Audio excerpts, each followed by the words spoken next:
Excellent.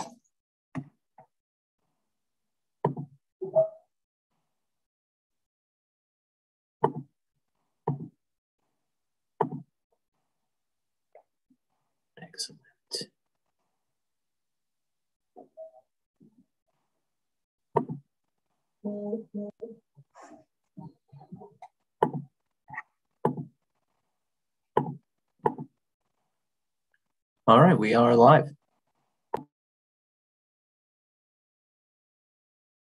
Oh, Adam, you are muted. You'll have to unmute. I want to thank everybody for joining us this morning. Councilmember Sawant's community prep meeting. We're here to discuss really exciting legislation to make contractor bosses pay parking for all construction workers. We got a really exciting community prep meeting. Again, first want to thank everybody who's here for joining us.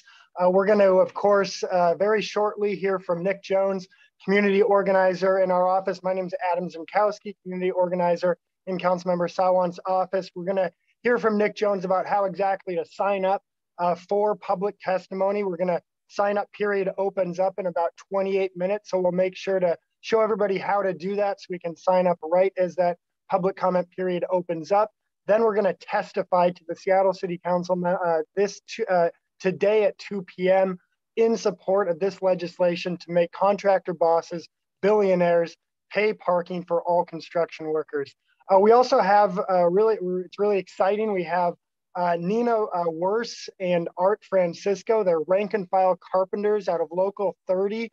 Art is the chair of the Peter J. McGuire Group. Nina is a member of the Peter J. McGuire Group. We're going to also hear from them about this legislation and, of course, about the organizing and the strike that has been happening in recent weeks. So we have a really exciting lineup. We're also, of course, going to go into depth about the legislation that we're putting forward, again, to make contractor bosses pay parking for all construction workers and how we can most effectively advocate and pressure City Council. We know that all things being equal, it's the billionaire contractors that run the City Council in this city. But if working people do stand up, and especially in this case with legislation directly affecting construction workers, if construction workers are able to make their voice heard to City Council, we've got a real shot at winning this legislation. So we're going to hear about all that in the next 27 minutes before signing up to testify. But before we go into all that, let's hear from Nick Jones. We know that it's not a normal thing to give comment, especially virtually. So Nick, go ahead and show us all how to sign up so that we can do that effectively come the noon hour. Thanks. Thank you, Adam. Thank you everyone for joining us this morning to prepare to give testimony. So as Adam said, right at 12, the form to sign up for public comment will go live. To find that form, you're going to want to be on this webpage. It's pretty easy to find. So whatever browser you're using, just go ahead and type in Seattle Public Comments. It should be the very first one. If you're using Google or Microsoft Edge or whatever your preference is, it should just be the top one. It should take you right to this page. And right at 12, this little dialog box is going to go live with a form we're going to fill out together. But to make sure that we are able to get our voices heard in this public comment period, we really want to be ready right at 12 to sign up. So make sure you have this page pulled up, that you're ready to go when we fill this out together. Just, add a new tab while you participate in this public meeting, pull a public comment, and we'll come back here right at 12. Thanks. All right, thanks so much, Nick, for that basic kind of a lesson in how to sign up for public comment. Again, it's not a normal thing, we know, for working people, ordinary people, to participate in this process, and that's a purposeful thing, that working people's voices, it's hard for us to make our demands heard by the City Council, especially when they're discussing and voting on things that have to do with millions of dollars, whether it's staying in the pockets of contractors or going to the pockets of the workers who actually build this city. And in this case, it's really exciting that we have such a concrete demand that can really transfer thousands of dollars to the pockets of the people who build this city. We know that the construction, the contractor bosses who have these contracts, to build huge towers or convention centers or arenas, they are billionaires that are making hundreds of millions of dollars on these projects. And there is no reason why it can't just be a basic cost of doing business for these contractors to pay the parking for the construction workers who come in the city by the thousands. We know most of them can't afford to live in the city, and we'll talk a lot about this later on because of how high the cost to buy houses is, totally out of the reach of most working people. Also, the skyrocketed rents. But we also know that construction workers, more than other working class people, simply can't, take public transportation to work. They oftentimes have, tools, harnesses, other equipment that really do require they drive. And it shouldn't be the case that just starting off the week paying $50 to $100 a week in the red just so they can go to work. We can pass legislation here at the City Council. Councilmember Sawant will be putting forward that legislation in coming days. We can pass it. There's no reason why the City Council can't support this legislation publicly right now, and then of course vote on it when it comes time. We're going to hear from Nina Worse very soon, but I just want to reiterate, hearing from Nina, Art, rank and file carpenters, this legislation we know has tremendous support among construction workers, tremendous support among community. Our office, together with some construction worker volunteers, we've been outside different job sites. We've been gathering literally hundreds of signatures from people who've signed petition in support of this legislation, making contractor bosses pay for all construction workers parking. And now, of course, we need to hear those voices, as many people as possible, when the City Council discusses it. We also know it's very difficult because, again, it's occurring during the day when many workers have to work, of course. So if you're one of those people who can actually give that comment, it's really important you do. Without further ado, let's go ahead and hear from Nina, again, rank and file carpenter out of Local 30, member of the Peter J. McGuire Group, about this legislation and about the work they've been doing as carpenters over the past weeks organizing. So let's hear from Nina. Go ahead.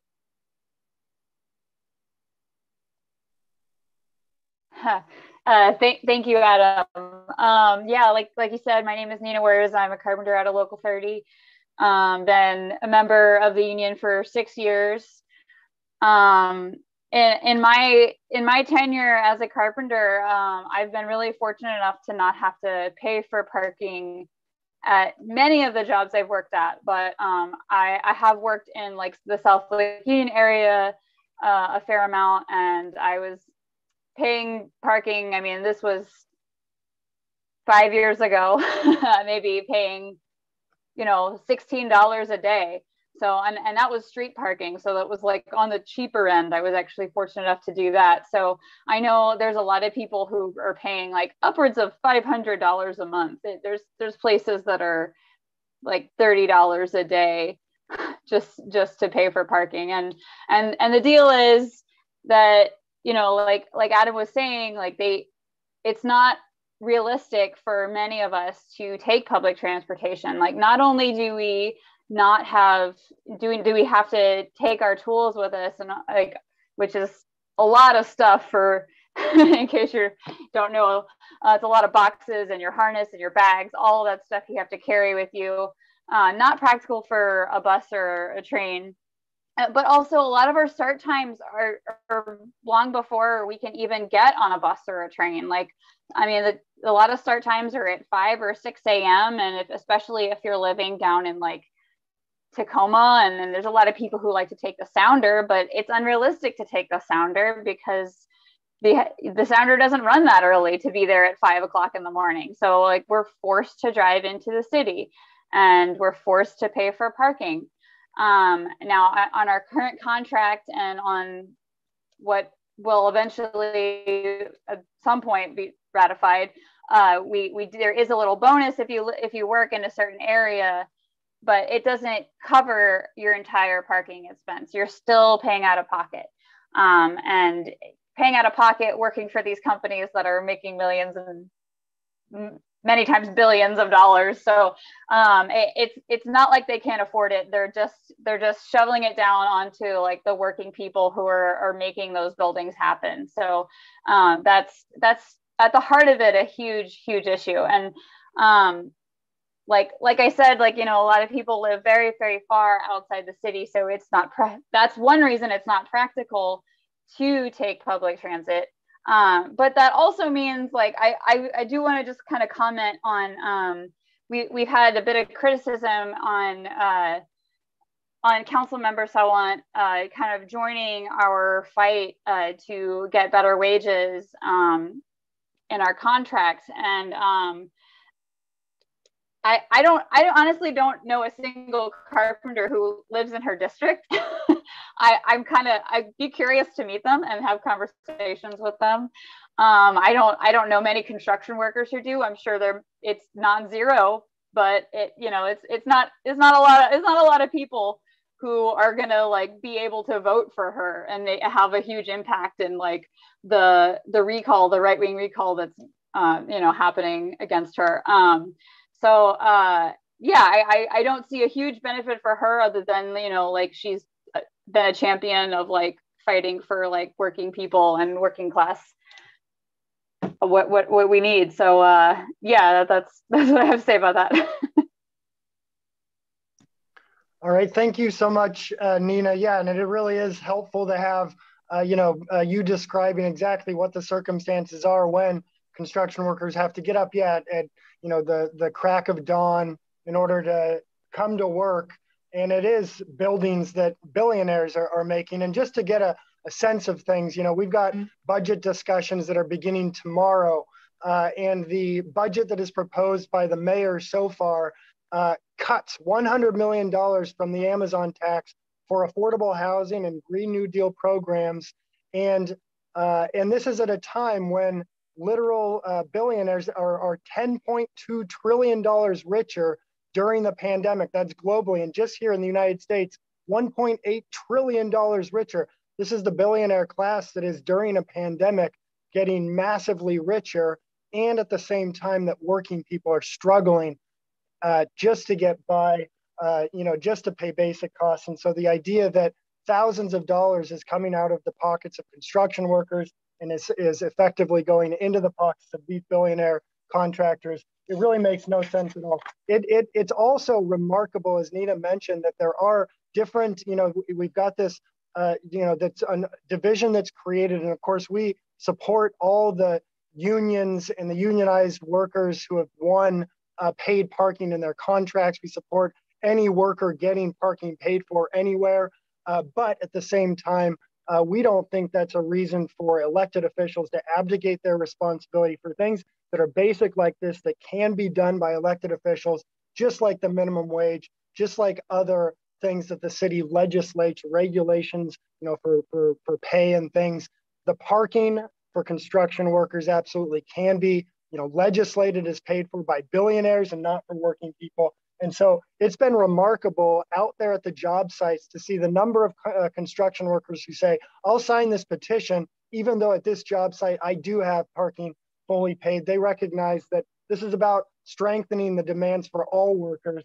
And in particular, we should recognize that the strike that the carpenters went out on on recently really was the impetus, really was the kind of the catalyst, the demand for paid parking brought it to the attention of our office, Councilmember Sawant, so that we could, put this forward.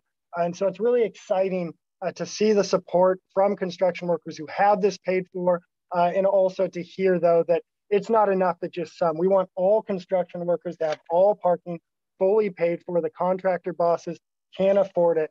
Let's go ahead right now and hear from Art Francisco, who's a rank and file carpenter out of Local 30, the chair of the Peter J. McGuire Group. Let's hear more about this legislation, about other fights y'all have been waging. Thanks. Go ahead, Art. Hey, yeah, so some feedback.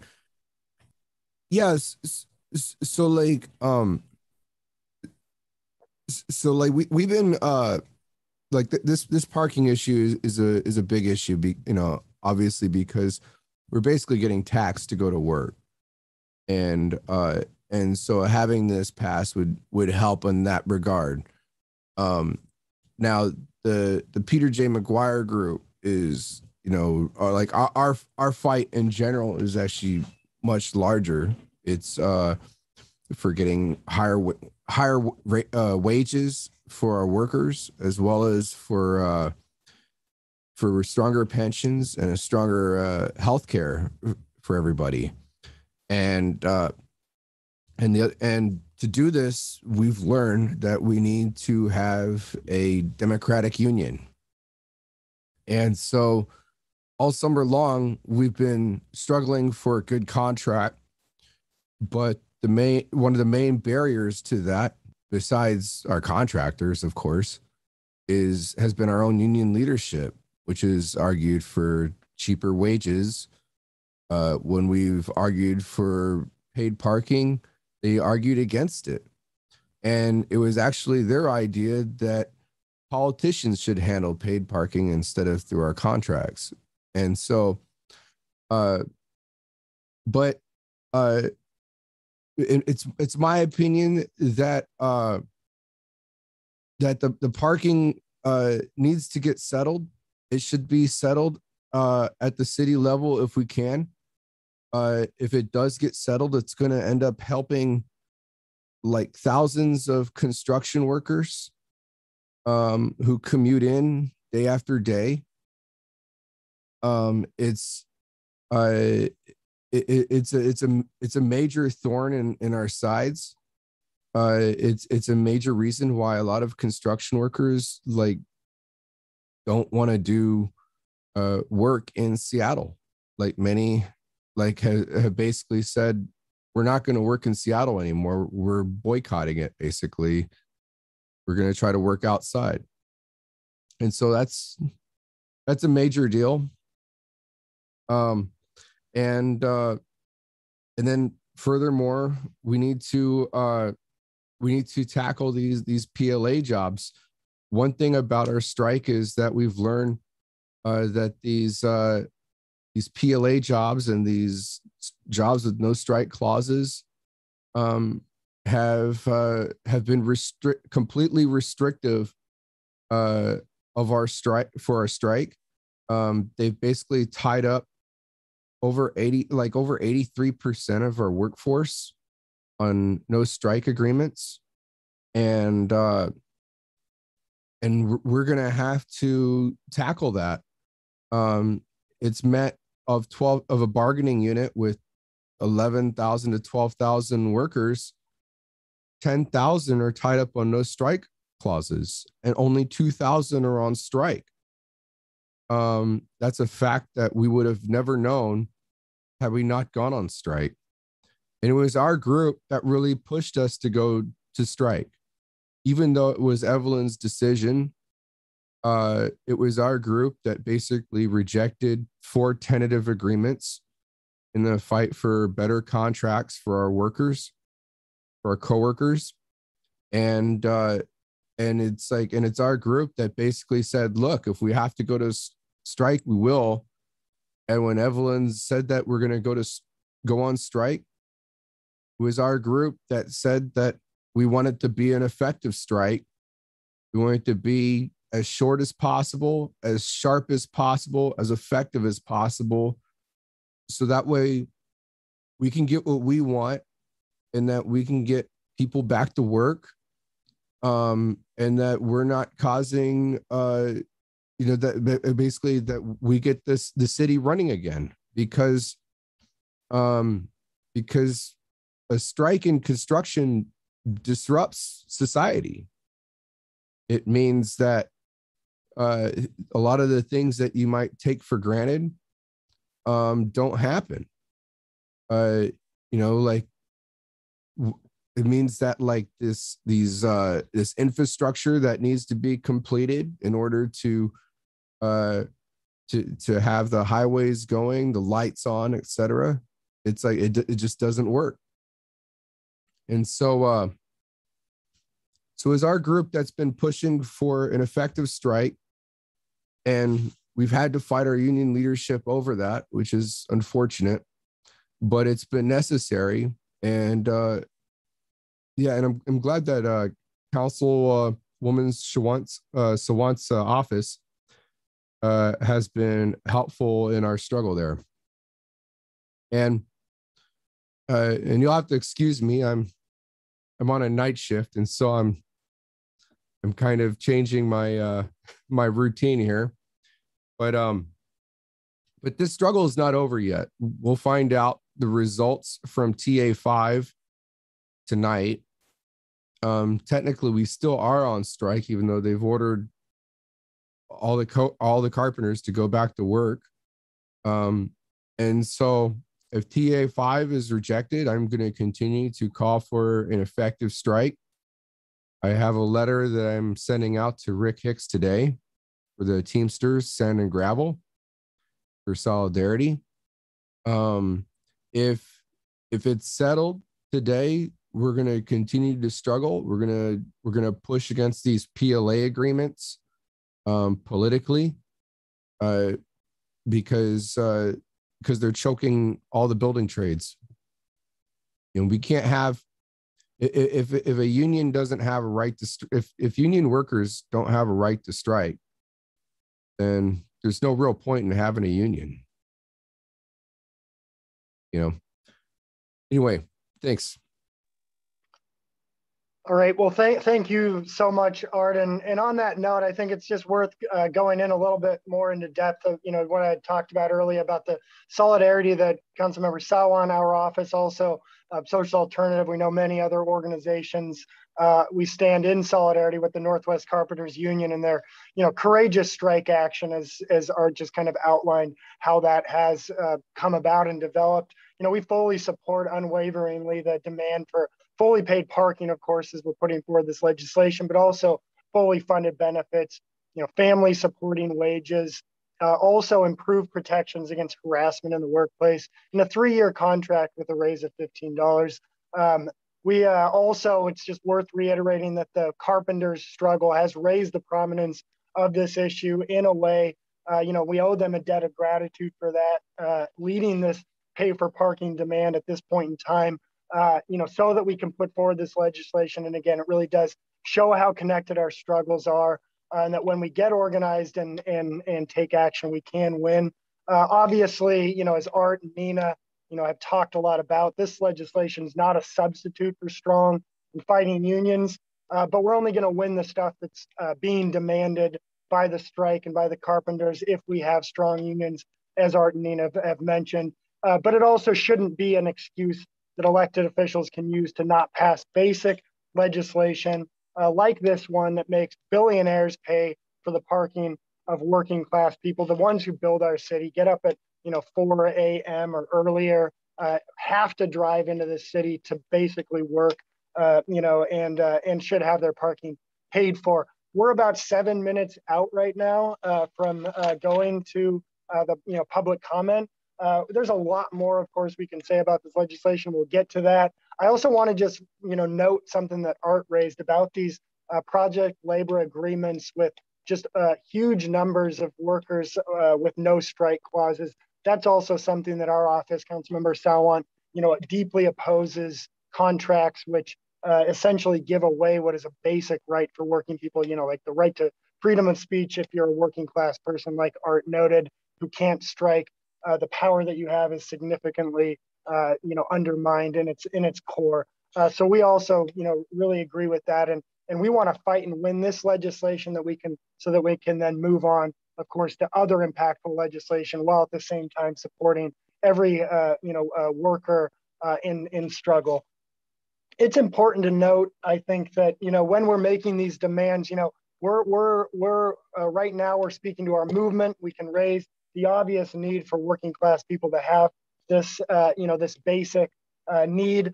At 2 p.m. when we're testifying, we're talking to council and we're trying to pressure the city council to do something that they otherwise wouldn't do, to stand with workers, you know, in a city that's essentially run by these billionaire contractors, the Democratic Party establishment with deep ties to corporations like Amazon. As we noted, a budget in the middle of a pandemic where billionaires have just been pandemic profiteering in a way that's without precedent, really. We have a budget that cuts from working people's needs and refuses to tax Amazon, you know, refuses to tax the biggest businesses to pay for more affordable housing, more programs for Black and brown communities, more basic things that working people need. So we really do need to pressure this council to do something that otherwise they don't want to do. When we begin giving our public comment, we want to say our name, of course, but also if we're a construction worker, what local, or, do we have a union? What local are we in? We want to talk about organizations and unions that we're a part of. We also want to identify this as legislation coming from our movement.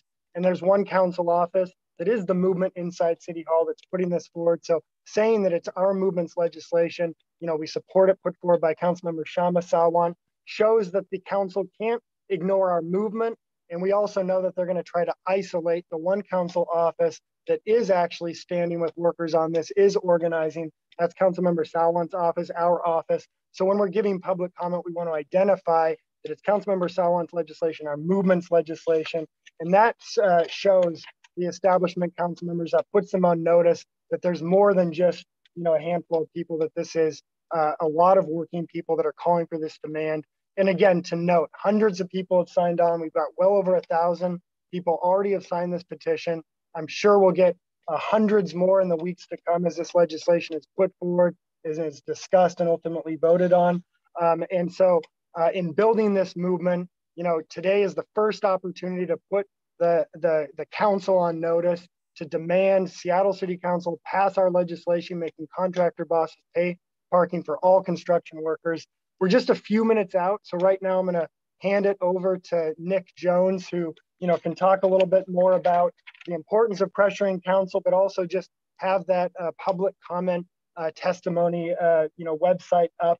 And so that the moment the moment it opens up, that we can sign up, get on that early. It also should be noted that we've sent an email blast, we sent mass text out with these basic same talking points that we've been going over, so that people can have an idea about what they want to say. We'll only have 1 minute, so of course that's not a lot of time, but pressuring city council, we've seen time and time again that we can win important things. We've won a whole slew of renters' rights, right to counsel for any renter facing eviction, all kinds of things, and so we can win this. And so we'll go to Nick Jones, I believe, to show us how to sign up for public comment, and take it from here, Nick.